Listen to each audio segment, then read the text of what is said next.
Dalam video kali ini, kami akan merangkum lagi arc Sabaody yang lalu. Cerita pada arc ini mengisahkan tentang kelompok Luffy yang mendapatkan masalah dari Tenryubito. Oleh karena itu, mereka akan mendapatkan ancaman dari Admiral. Bagi kalian yang sudah menonton versi partnya, bisa skip video kali ini. Tapi sebelum kita menuju topik utama, jangan lupa untuk klik tombol subscribe dan juga tombol loncengnya agar selalu mendapatkan update seputar alur cerita anime dari kami. Dan berikut seluruh alur cerita One Piece arc Sabaody. Arc ini diawali dari bajak laut topi jerami yang menuju ke pulau manusia ikan. Namun saat di tengah perjalanan ke sana, ada beberapa ombak besar menerjang mereka. Namun dengan kerjasama tim, mereka berhasil melewati badai tersebut. Dan ternyata setelah keluar dari badai tersebut, Lockpost mengarah ke bawah laut. Jadi mereka menyimpulkan kalau pulau manusia ikan ada di bawah laut. Hal itu dibarengi dengan adanya gunung yang besar di hadapan mereka. Ternyata gunung itu adalah Red Line.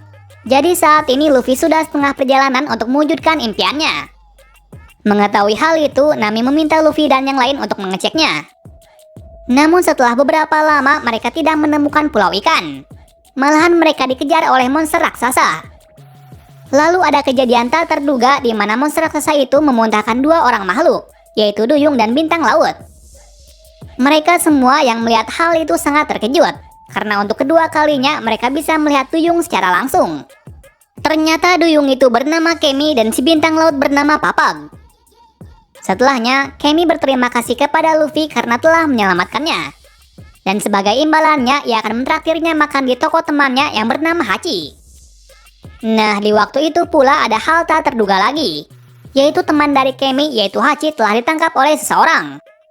Nami yang melihat hal itu mau membantunya, asalkan Kemi mau memberitahu cara untuk menuju ke pulau manusia ikan.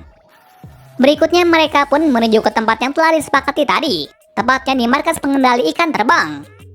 Di saat itu pula kita dilihatkan kekuatan dari seorang Duyung, di mana Kemi bisa berkomunikasi dengan ikan.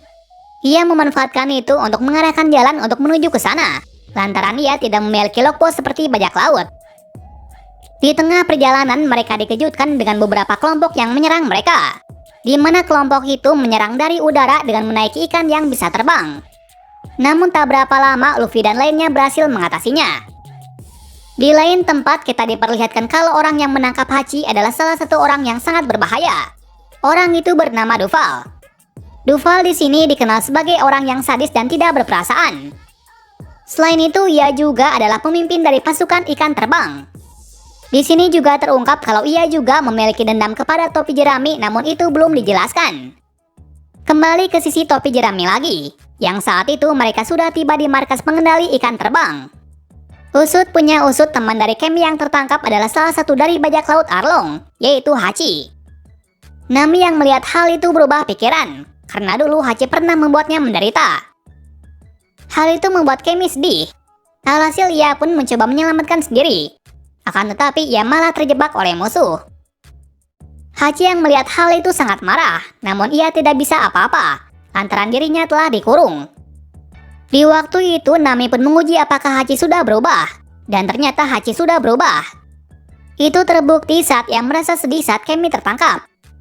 Mengetahui hal tersebut, ia pun meminta Luffy untuk menyelamatkannya. Lalu pertarungan pun terjadi di sana, di mana bawahan dari Duval menyerbu kelompok topi jerami. Nah, keadaan menambah memburuk saat pengendara ikan terbang menyerang mereka. Meskipun begitu, kru topi jerami tidak menyerah untuk mengalahkan mereka. Di lain sisi, Luffy berhasil menyelamatkan Kemi. Singkat cerita, pengendara ikan mulai menjadi-jadi, sedangkan Luffy yang juga bersenang-senang tak sengaja jatuh di tempat dari Duval. Jadi mulai dari sini kita akan dilihatkan dua sisi. Kita mulai dari sisi kru lain yang menyelamatkan kapal agar tidak terkena serangan dari pengendara ikan. Sementara Luffy secara tak sengaja membuat Duval marah. Lalu keadaan menjadi riuh saat Duval turun tangan ke medan pertarungan. Nah, di waktu itu ada kejadian tak terduga, di mana Duval ternyata mirip dengan Sanji. Hal tersebut membuat semua terkejut, karena rupa mereka benar-benar mirip. Berikutnya Duval menjelaskan kenapa ia sangat dendam kepada Sanji, karena akibat Sanji dirinya bisa menjadi seperti ini. Lantaran poster buronan Sanji memakai fotonya. Atas hal tersebut membuat hidupnya hancur, karena setiap hari ia selalu diburu oleh pemerintah. Untuk mengatasi hal tersebut ia memakai topeng. Jadi saat ini ia berbuat sampai sejauh ini hanya untuk membunuh Sanji. Nah, keadaan menjadi sangat sengit saat Sanji telah dijatuhkan ke air oleh beberapa bawahan dari Duval. Namun Sanji berhasil diselamatkan oleh Kemi. Di lain sisi dilihatkan hal yang tak terduga, di mana Luffy mengeluarkan haki, dan itu membuat hewan peliharaan dari Duval pun pingsan. Namun saat itu Luffy tidak mengetahui kalau itu adalah hakinya. Atas hal tersebut Duval pun sangat takut. Tapi di sini Sanji menghentikannya, dikarenakan ini adalah masalahnya. Setelahnya Sanji menghajar Duval sampai membuat wajahnya berubah. Namun anehnya Duval tidak marah. Malahan dia berterima kasih kepada Sanji karena telah membuatnya menjadi tampan. Dan sekarang permasalahan mereka berdua telah selesai. Setelah kejadian itu Hachi pun berterima kasih kepada topi jerami. Karena berkat mereka Kemi berhasil selamatkan. Sebagai imbalan ia akan membuatkan makanan sampai semuanya kenyang. Di waktu itu pula Nami juga memaafkan Hachi. Dengan alasan Hachi sekarang bukanlah orang yang jahat. Di waktu itu juga Hachi juga akan mengantarkan mereka untuk menuju ke pulau manusia ikan. Namun sebelum itu mereka harus menuju ke pulau Sabaody untuk melindungi kapal. Karena tanpa pelindung kapal mereka tidak bisa menuju ke sana. Selain itu Hachi juga menjelaskan kalau ada dua cara untuk menuju ke sana. Cara pertama yaitu melewati kedalaman air 10.000 meter. Kedua bisa lewat jalan yang seharusnya. Namun jalan itu hanya untuk orang biasa saja, mengingat di atas pulau Sabaody adalah Merijoa. Merijoa adalah pusat dari pemerintah dunia. Jadi jika para bajak laut melintas di sana, mereka akan ditangkap. Jadi jalan satu-satunya bagi para bajak laut harus melewati kedalaman 10.000 meter di bawah air, dengan menggunakan pelindung kapal. Cerita bersingkat lagi saat mereka tiba di pulau Sabaody. Pulau Sabaody sangatlah unik karena seisi pulau berisi hutan bakau yang sangat besar. Selain itu, ada juga gelembung aneh yang tidak bisa meletus. Hal tersebut membuat pulau ini menjadi semakin menarik lagi. Sebelum melanjutkan perjalanan, Hachi memberi peringatan kepada semua kru topi jerami untuk berhati-hati di pulau ini. Karena di pulau ini ada Tenryubito, di mana Tenryubito adalah keturunan sang pencipta atau dewa. Selain itu, mereka juga dilindungi oleh pemerintahan dunia. Jadi Hachi meminta semuanya untuk sebisa mungkin menjauhi mereka. Selain itu, jika ada Tenryubito, semua harus tunduk tanpa harus melihatnya. Bahkan jika ada seseorang yang terbunuh, ia meminta untuk pura-pura tidak melihat. Karena jika berurusan dengannya, maka Admiral akan turun tangan. Di sini pula, Hachi dan Kemi juga menyamarkan identitasnya sebagai manusia ikan dan duyung. Namun di sini belum dijelaskan apa maksud tersebut. Setelahnya, Hachi bersama Luffy dan yang lain pergi untuk mencari orang yang bisa membuat pelindung kapal. Sementara sisanya akan menjaga kapal. Nah, kita kembali ke arah Luffy yang sedang mencari orang tersebut. Pada saat bersamaan pula, mereka juga bersenang-senang dan menikmati keindahan dari pulau Sabaody. Karena tempat ini berbeda dari pulau-pulau biasanya. Lalu ada sebuah keributan di kota, di mana ada seorang bajak laut yang sedang meminta tolong kepada seseorang. Hachi menjelaskan kalau bajak laut tersebut adalah peliharaan dari Tenryubito. Itu ditandakan dengan memakai kalung yang mengikat di lehernya. Namun ternyata itu bukanlah kalung biasa, melainkan sebuah bom yang siap meledak. Jadi jika si peliharaan kabur dari tuannya, maka kalung itu akan meledak. Dan ternyata kejadian itu adalah benar. Karena tak berapa lama berselang, bajak laut itu mati terkena ledakan tersebut. Lalu dilihatkan siapa itu Tenryubito. Nah, di sini Tenryubito adalah manusia spesial. Karena mereka adalah keturunan sang pencipta. Meskipun begitu, mereka tidak memiliki kekuatan yang spesial. Jadi yang hanya membedakan adalah darah dari mereka saja. Selain itu kita ditunjukkan kengerian dan keegoisan dari Tenryubito, di mana mereka dengan mudah membunuh atau menginjak-injak seseorang. Karena menurut mereka manusia adalah orang yang menjijikan.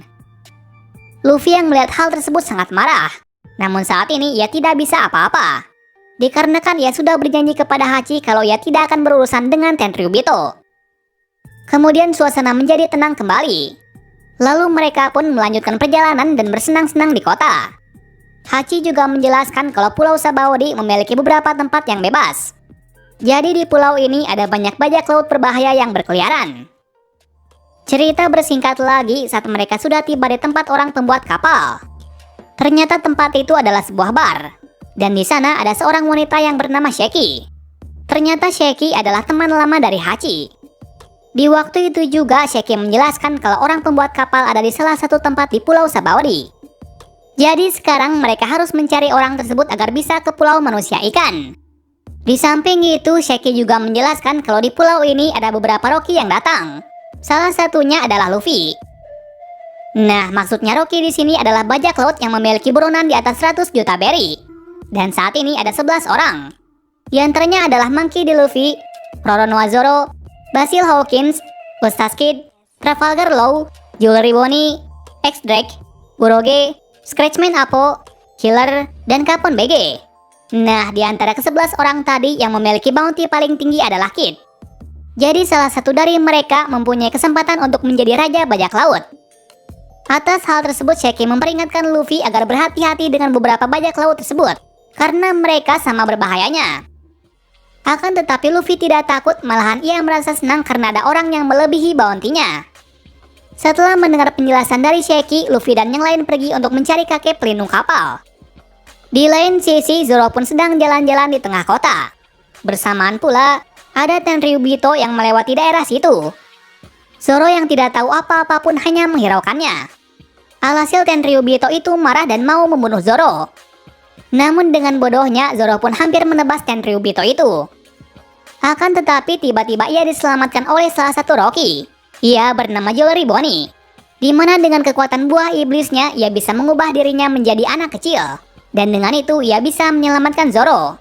Namun tujuan aslinya bukan itu. Karena jika Zoro melukai Tenryubito, maka Admiral akan datang ke sini. Dan jika itu terjadi, maka mereka akan kesulitan. Di lain tempat, Luffy dan yang lain sedang bersenang-senang sambil mencari kakek pelapis kapal. Di waktu itu juga, Kimi juga menjelaskan kalau ia ingin bermain di taman bermain. Lantaran dulunya ia hanya bisa melihat saja dari kejauhan. Di sini juga terungkap kalau manusia ikan dan duyung dikucilkan oleh para manusia. Jadi dengan adanya Kimi dan Hachi di Pulau Sabaody sangat berbahaya, karena mereka bisa saja diculik oleh seseorang.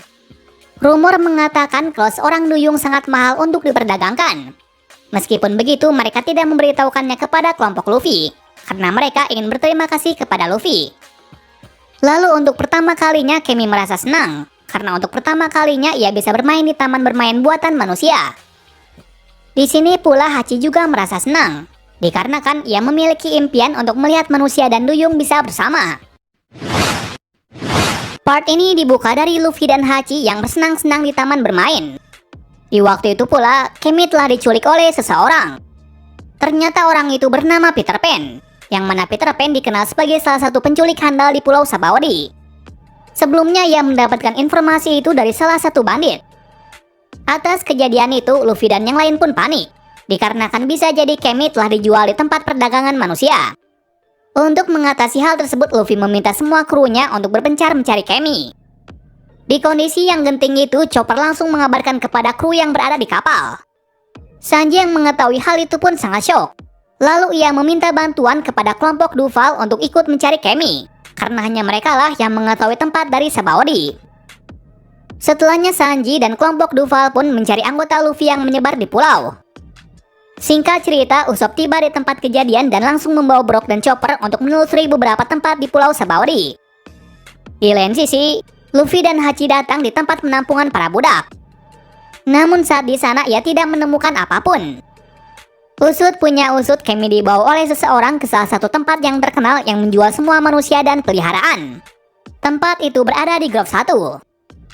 Di saat yang sama pula, Kimi telah dipakaikan kalung yang bisa meledak, dengan tujuan agar tidak melarikan diri. Pada waktu yang sama pula ditunjukkan kalau ada budak yang misterius.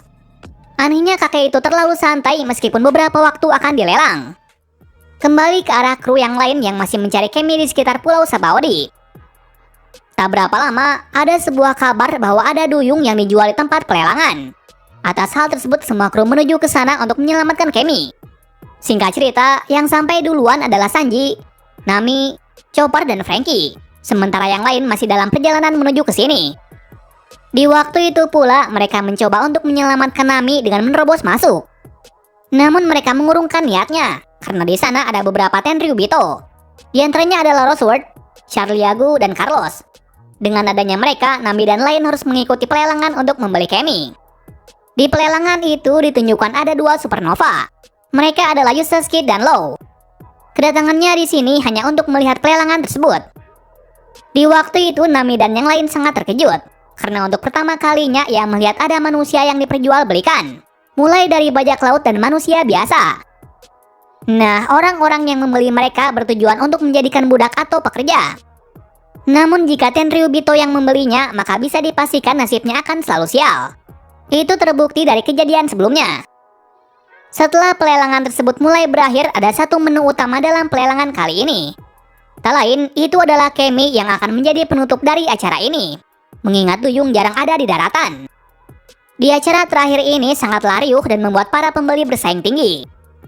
Akan tetapi secara tiba-tiba Carlos langsung membeli Kemi dengan harga yang fantastis. Hal itu membuat Nami terdiam, dikarenakan uangnya belum cukup banyak untuk menyaingi Carlos. Namun secara tak terduganya, Luffy dan Zoro tiba-tiba masuk secara paksa ke tempat pelelangan. Kedatangannya tersebut membuat pelelangan menjadi kacau.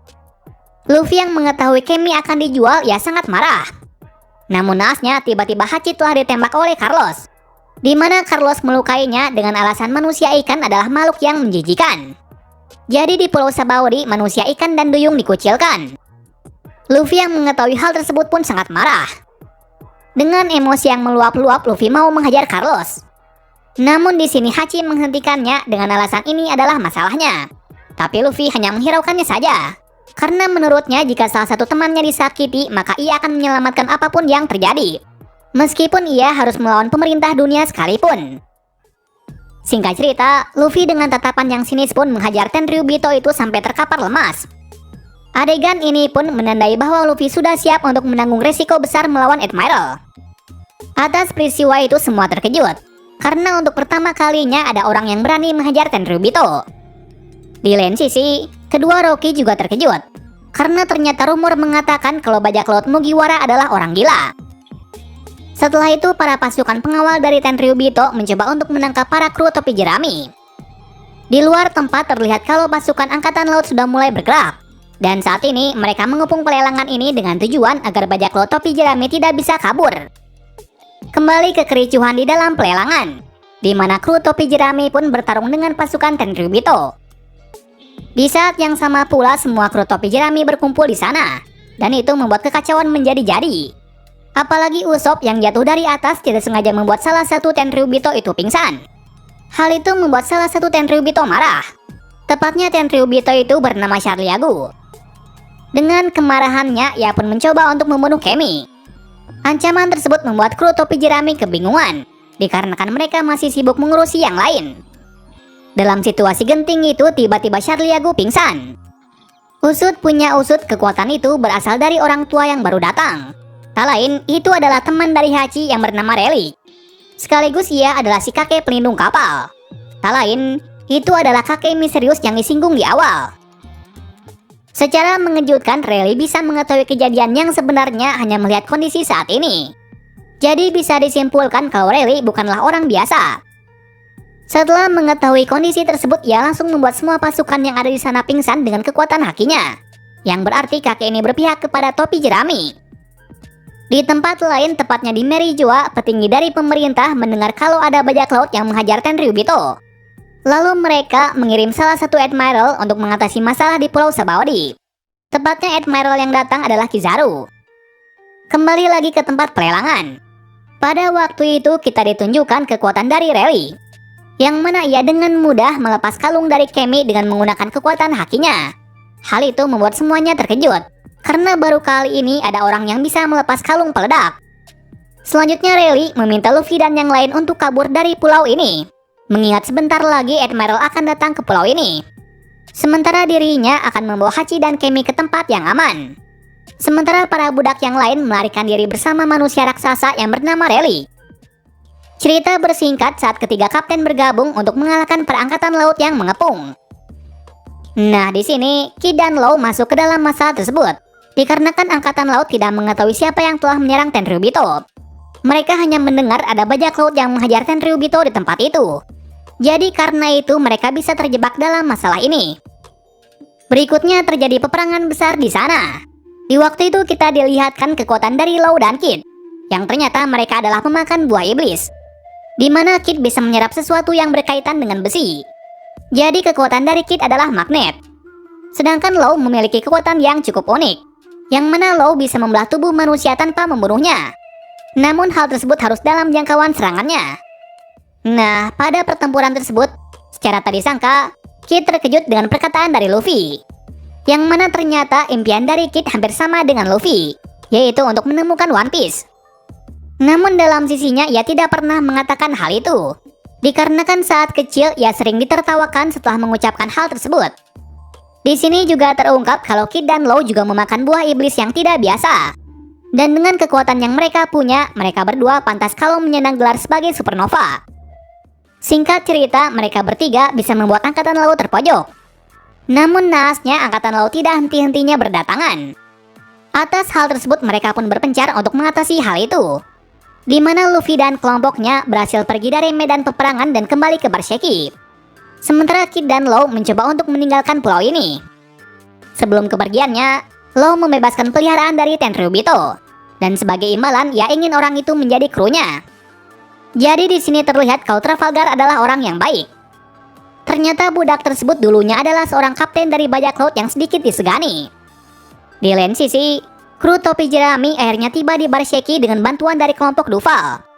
Bisa dikatakan kalau keadaan saat ini sudah tenang, mengingat tempat ini jauh dari jangkauan angkatan laut. Part ini diawali dari kelompok topi jerami yang telah berkumpul di Barsheki. Jadi saat ini mereka beristirahat di sana setelah melakukan pertarungan yang cukup sengit untuk menyelamatkan Kemi. Di waktu itu juga Rayleigh menjelaskan kalau dirinya dulu adalah wakil dari Raja Bajak Laut Goldie Roger. Dan saat itu ia dikenal dengan Silver May O'Reilly, atau lebih dikenal dengan Raja Kegelapan. Hal tersebut membuat kru topi jerami terkejut, karena baru pertama kalinya mereka melihat legenda yang masih hidup. Di saat itu Rayleigh juga memberitahu kepada Luffy bahwa Shanks dan Buggy dulu adalah bagian dari bajak lautnya. Selain itu dulu Shanks pernah berkata kalau ada orang yang mirip dengan Roger. Tak lain itu adalah Luffy. Jadi karena hal tersebut Rayleigh ingin bertemu dengannya. Dan ternyata apa yang dikatakan oleh Shanks adalah benar. Di kesempatan itu Rayleigh juga memberitahu kebenaran tentang Roger yang telah dikalahkan oleh pemerintah. Yang mana aslinya Roger bukan dikalahkan, melainkan ia menyerahkan diri ke pemerintahan dunia. Dengan alasan ia mengidap penyakit yang tidak bisa disembuhkan. Dengan penyakitnya itu ia membubarkan bajak lautnya. Sebelum hari eksekusi itu dimulai, Roger berkata kepada Rayleigh bahwa dirinya akan merubah era selanjutnya, dengan cara memberitahu bahwa ia akan meninggalkan One Piece di pulau terakhir. Atas perkataan tersebut era bajak laut telah dimulai. Nah, dari situ juga terungkap kalau pemerintah dunia telah menyembunyikan rahasia dari Roger, dengan tujuan agar pemerintahan dunia terlihat kokoh di mata bajak laut. Namun yang terjadi malah sebaliknya. Di kesempatan itu Usopp juga menanyakan apakah One Piece benar-benar ada. Akan tetapi hal itu dihentikan oleh Luffy, dengan alasan ia tidak mau berpetualang jika tahu kebenarannya. Dan jika Usopp masih bersikeras untuk mengetahuinya, maka Luffy akan berhenti menjadi bajak laut. Rayleigh yang melihat hal itu sangat terkejut, karena Luffy benar-benar mirip dengan Roger. Di waktu yang tepat, Robin juga bertanya tentang kebenaran dari abad kekosongan. Rayleigh menjawab kalau ia mengetahui semua tentang abad kekosongan dan rahasia besar dari pemerintah. Namun di sini Rayleigh meminta untuk mencarinya sendiri. Dengan alasan apa yang ia telusuri nanti akan berbeda apa yang ia temukan, karena jika berbeda orang, maka akan berbeda pula jawaban tersebut. Rayleigh juga menjelaskan kenapa Roger bisa menuju ke pulau terakhir. Roger bisa ke tempat itu bukan dari orang Ohara, namun ia bisa mengetahuinya dengan kemampuan Voice of All Things, atau kemampuan yang bisa mendengar semuanya. Nah, setelah mendengar penjelasan yang cukup panjang dari Rayleigh, mereka tampak senang, karena saat ini tujuannya sudah jelas, yaitu untuk menuju ke pulau terakhir. Tepatnya pulau itu bernama Raftel. Setelah pembicaraan itu selesai, Rayleigh berencana untuk melapisi kapal Luffy. Selain itu, ia meminta Luffy untuk menunggu 3 hari, karena pekerjaan itu membutuhkan waktu 3 hari sampai pelindung kapal bisa sempurna. Jadi saat ini Luffy dan yang lain harus menunggu waktu yang telah ditentukan. Dan saat waktu telah tiba, mereka bisa kembali lagi dengan menggunakan Vivre Card yang telah diberikan Rayleigh sebelumnya. Di lain tempat, Admiral Kizaru akhirnya tiba di pulau ini. Bahkan di pulau ini juga ada salah satu Shichibukai, yaitu Kuma. Jadi dengan keadaan saat ini, para supernova telah terancam ditangkap. mengingat mereka berhadapan dengan para petinggi pemerintahan. Sebelumnya juga, Kid dan Law telah dihentikan oleh Kuma. Jadi saat ini mereka masih bertarung melawannya. Kita kembali ke arah Kizaru, yang mana sekarang ia mencari orang yang bernama Sentomaru, di mana Sentomaru adalah pemimpin pasukan yang ada di Pulau Sabaody. Namun di saat mencarinya, ia bertemu dengan para supernova. Dengan adanya para supernova di pulau ini, Kizaru berniat untuk menangkap mereka semua. Kizaru memulainya dengan melawan Basil Hawkins si pesulap. Seperti julukannya, Kizaru bisa mengalahkannya dengan mudah. Singkat cerita, ada beberapa supernova yang berkumpul di sana. Meskipun mereka menggabungkan serangannya, namun ternyata itu sia-sia, dikarenakan Kizaru adalah pemakan buah iblis, yang mana kekuatannya bisa mengubah tubuhnya menjadi cahaya, yang berarti buah iblisnya bertipe Logia. Lalu keadaan menjadi memburuk ketika Kuma datang membantu. Lalu adegan kembali ke Luffy, yang saat ini mereka juga dihentikan oleh Kuma. Jadi saat ini ada 3 Kuma di pulau ini, yang mana 2 di antaranya sedang melawan para supernova yang lain. Nah, di situ terungkap kalau ini bukanlah Kuma, melainkan Cyborg yang dibuat oleh ilmuwan pemerintah dunia yang dikenal dengan Pacifista. Selain itu, Pacifista juga dilengkapi oleh laser dari Kizaru, dan dengan kekuatan itu bisa dikatakan hampir setara dengan Kuma yang asli. Jadi mau tidak mau Luffy harus mengalahkannya dahulu. Namun tampaknya mereka cukup kerepotan, karena Pacifista kali ini menggunakan laser untuk menyerang. Bahkan dengan serangan gabungan dari Luffy, Sanji, dan Zoro, mereka tidak bisa membuat luka sekalipun. Tapi mereka tidak menyerah. Sampai akhirnya mereka menyerang dengan habis-habisan untuk menyerangnya. Alhasil Pacifista telah ditumbangkan. Akan tetapi pertarungan belum berakhir, dikarenakan tiba-tiba Sentomaru dan Pacifista datang lagi. Hal tersebut membuat suasana menjadi memburuk, lantaran sebelumnya mereka telah mengeluarkan kekuatan penuhnya. Atas hal tersebut Luffy meminta semuanya untuk berpencar. Itu bertujuan untuk memecah belah musuh. Namun sayangnya rencana itu tidak berhasil. Malahan suasana menjadi memburuk lagi dikarenakan Zoro terlihat sudah kesakitan akibat serangan Kuma sebelumnya. Suasana menjadi memuncak saat kedatangan dari Kizaru. Dengan kedatangannya di sini bisa disimpulkan kalau para supernova telah dikalahkan. Di lain tempat, Kid dan Law menggabungkan kekuatannya untuk mengalahkan Kuma. Dan setelah cara yang mereka lakukan, akhirnya Pacifista bisa dikalahkan. Lalu muncul lagi Pacifista. Namun ternyata itu adalah Kuma yang asli. Kembali ke arah Luffy, yang mana mereka semua sudah diambang batas. Apalagi sekarang Kizaru mau membunuh Zoro. Hal itu membuat semua marah. Tapi mereka tidak bisa apa-apa. Beruntungnya, Rayleigh menghentikan Kizaru. Hal itu membuat Luffy dan yang lain senang. Dengan bantuan Rayleigh, mereka semua akhirnya bisa kabur. Naasnya mereka menghadapi masalah lagi, di mana Sentomaru dan Pacifista tidak membiarkan kabur. Jadi saat ini cerita akan berfokus kepada kru topi jerami dulu. Di waktu itu, Luffy meminta semuanya untuk kabur dari tempat ini, dengan alasan sekarang kekuatannya belum cukup untuk mengalahkan mereka. Alhasil mereka berpencar agar membuat musuh kebingungan. Singkat cerita, Luffy berhasil dihentikan oleh Sentomaru. Dan untuk pertama kalinya Luffy bisa diserang oleh manusia biasa. Dan dengan keadaan yang terpuruk, Chopper berubah ke wujud buasnya. Karena hal itu juga, Sentomaru kewalahan menanganinya. Di lain sisi, Zoro, Sanji, Brook, dan Usopp bertarung melawan Pacifista, yang mana mereka tampak kewalahan untuk mengalahkannya. Di saat itu kita ditunjukkan keputusasaan dari Sanji yang mencoba untuk menghentikan Pacifista agar Usopp dan yang lain bisa kabur. Namun sayangnya ia malah dibuat babak belur olehnya. Dengan kekalahan dari Sanji membuat suasana semakin memburuk. Apalagi secara tiba-tiba Kuma yang asli datang. Hal itu membuat Usopp terkejut setengah mati, karena satu Kuma saja mereka tidak bisa menghentikannya. Apalagi sekarang ada 2 Kuma yang siap menyerangnya. Dengan rasa takut dan putus asa, Usopp menyerang dengan membabi buta. Namun apa yang ia lakukan tidak berpengaruh. Malahan Kuma yang membuat mereka terpojok. Bahkan dengan kekuatan buah iblisnya membuat Zoro menghilang. Hal itu membuat semua tidak berdaya. Luffy yang melihat hal itu sangat marah dan sedih. Dan ketiga kalinya, ia meminta semuanya untuk kabur dari tempat ini. Hal itu dibarengi dengan ekspresi Luffy yang telah putus asa dengan keadaan sekarang. Lalu satu persatu Kuma membuat para teman-temannya menghilang dari tempat ini. Di waktu yang sama pula, Sentomaru menjelaskan kalau orang yang menghilang tadi telah berpindah ke suatu tempat di belahan dunia ini. Nah, keadaan menjadi semakin gawat di mana Usopp dan Sanji telah menghilang. Hal tersebut membuat Luffy marah. Namun saat ini ia tidak bisa membantu mereka, dikarenakan ia dalam kondisi yang sulit pula. Selanjutnya Pacifista membuat Franky, Nami, dan Chopper menghilang. Melihat hal tersebut, Luffy tidak kuasa menahan rasa kehilangan. Bahkan Robin juga turut menghilang. Nah, keadaan Luffy saat ini sangat hancur, karena ia telah kehilangan teman-temannya yang ia sayangi. Namun di lain sisi, tampaknya Sentomaru tidak senang dengan Kuma kali ini.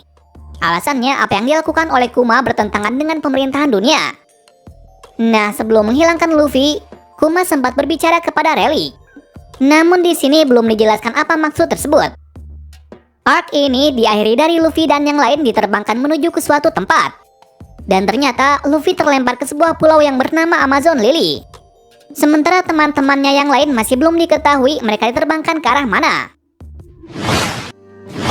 Nah, itulah akhir dari arc Sabaody kali ini. Setelahnya cerita akan berlanjut kembali di arc berikutnya. Arc itu bernama Amazon Lily, yang mana pulau tersebut sangatlah unik, di mana pulau itu berisi para perempuan saja. Terima kasih sudah menonton video ini dan sampai jumpa di video selanjutnya.